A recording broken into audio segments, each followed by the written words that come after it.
Good morning, PotCoins. Today is Sunday, 17 May 2015.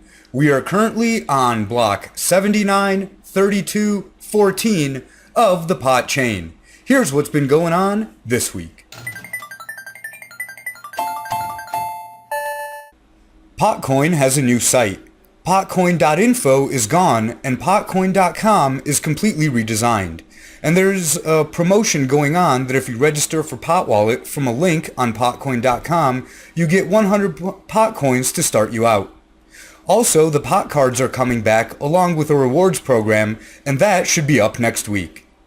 The old web wallet still doesn't work. It looked like it was almost fixed, but it's not. It still shows a zero balance for me, and other users have also reported a zero balance. The story was that it needed to re-download the entire blockchain. But it's been long enough that a Chinese sweatshop full of 12-year-old kids working for $1.50 a day could have copied it by hand by now. I'm starting to think that it lost the seeds. If that's the case, all those coins are gone forever. Another reminder that you should keep your coins to yourself. Red Rhino 007 said on Reddit that there is a problem, and since Pot Labs didn't develop the wallet, it's been hard figuring it out. They are still working on it, but there is no timeline for that. Pot Wallet has been mostly working, but I still wouldn't recommend keeping large amounts in there. The safest option is the Qt client, and the second best is Pot Electrum. And I honestly think that it's safer to leave your coins on an exchange like Cryptsy than it is to leave them in a web wallet. But I don't recommend leaving your coins with anyone but yourself. Most average people in the US know that the economy sucks right now, but not many people realize why it sucks. This week, a story about major layoffs in one of Colorado's largest pot retail chains helps us see much more clearly why the economy is so slow to recover. Sean Phillips owns 9 pot shops throughout the state. Business was good. So good that he was planning on opening another retail store and expanding his grow operation. He paid a bunch of money to the Marijuana Enforcement Division for permits and licenses and started getting the space ready. Most of his investment went into a 40,000 square foot grow facility. In the past, it had taken 30 to 60 days to get the paperwork done with the MED. This time it's been over 7 months with no word. As a result, he couldn't afford to keep all of his employees and laid off almost half of them. Phillips said, "From a business standpoint, we anticipated having those licenses issued back in January. We have a cultivation facility that we've put a large amount of money into.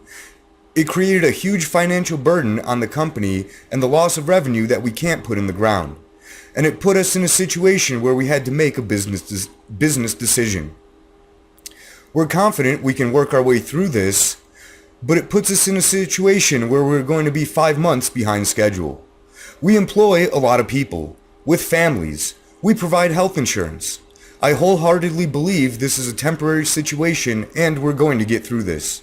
A third of them talked to me after we had to let them go, and they said, "I understand and want to come back."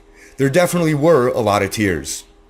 Phillips is still optimistic and wants to get most of his employees back. His company is even helping them in the meantime getting other jobs in the industry. The MED gave the most expected and predictable statement imaginable. They said, "We cannot provide further details at this time." What more could you expect from the state when you have to come begging and bribing for permission to work?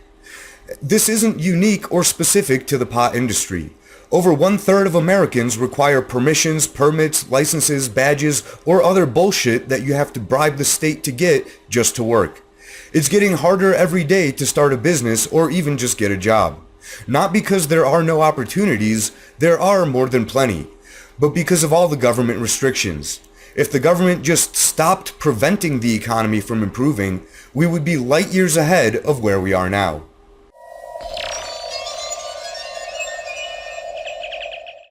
The EU is at it again, imposing new taxes to take more money they didn't earn and don't deserve. The latest scam from the EU is to impose a value-added tax, or VAT, on crowdfunding. Last year, there were about 120 million euros contributed to crowdfunding efforts, mostly from sites like Kickstarter and Indiegogo. The EU wants more than 30 million of that.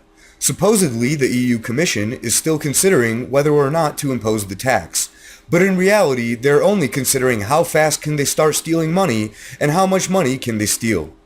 When this tax gets imposed, and it will undoubtedly have an impact on investors' willingness to back campaigns, and it's also a burden on the entrepreneurs trying to start projects. This will likely slow economic innovation and progress coming out of Europe, which is a huge win for the mostly socialist countries in the European Union. If no one can become self-reliant, everyone must rely on the government. That ensures the EU will retain its power over its subjects. What's even better is that the commoners will blame their respective countries, and the EU will have an opportunity to step in and take over failing countries, which will be all of them soon enough due to their economic policy. This is a great time to get Bitcoin crowdfunding up and running, because they can't steal your Bitcoins unless you're dumb enough to trust them to a third party. That's it for this edition of Mad PotCoins. Smoke 'em if you got 'em.